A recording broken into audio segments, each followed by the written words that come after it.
એભલ ખાચરના ધામમાં ગયા પછી શ્રીહરિએ ગઢપુરને પોતાનું નિવાસસ્થાન બનાવ્યું, કારણ કે દાદા ખાચર હજુ નાની વયના હતા.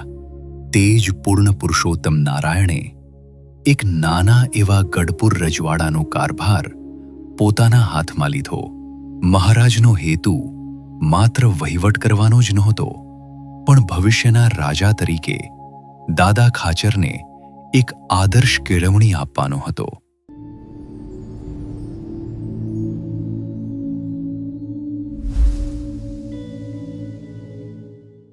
જ્યારે એભલ ખાચર પોતાનો દેહ ત્યાગીને ભગવાનના અક્ષરધામમાં સિધાવ્યા, ત્યારે તેમણે ગઢપુરના રાજ્ય અને પોતાના સમગ્ર પરિવારની જવાબદારી શ્રીજી મહારાજના ચરણોમાં સોંપી દીધી હતી.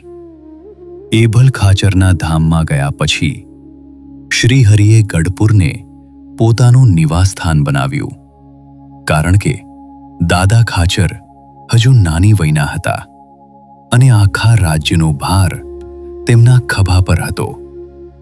અનંત કોટી બ્રહ્માંડના જે નાયક છે, જેમના માત્ર સંકલ્પથી સૃષ્ટિની ઉત્પત્તિ અને લય થાય છે, તે જ પૂર્ણ પુરુષોત્તમ નારાયણે એક નાના એવા ગઢપુર રજવાડાનો કારભાર પોતાના હાથમાં લીધો.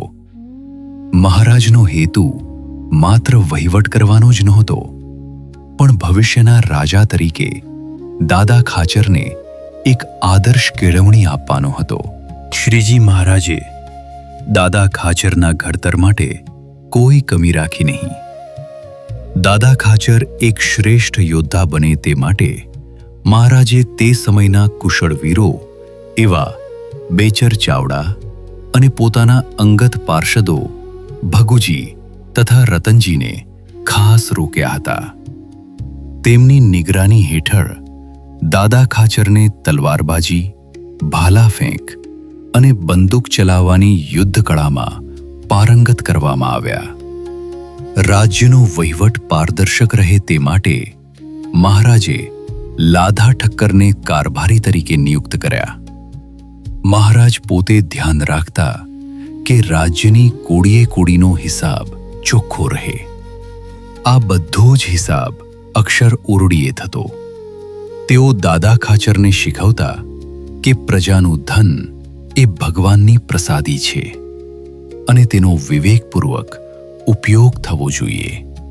માત્ર શસ્ત્રવિદ્યા જ નહીં, પણ શાસ્ત્રવિદ્યામાં પણ દાદા ખાચર નિપુણ બને તે માટે સદગ્રંથોના પઠન અને જ્ઞાનની સઘળી વ્યવસ્થા મહારાજે પોતે કરી હતી. મહારાજ ગમે તેટલા વ્યસ્ત હોય, પણ દાદા ખાચરને જ્ઞાન આપવા માટે સમય જરૂર ફાળવતા.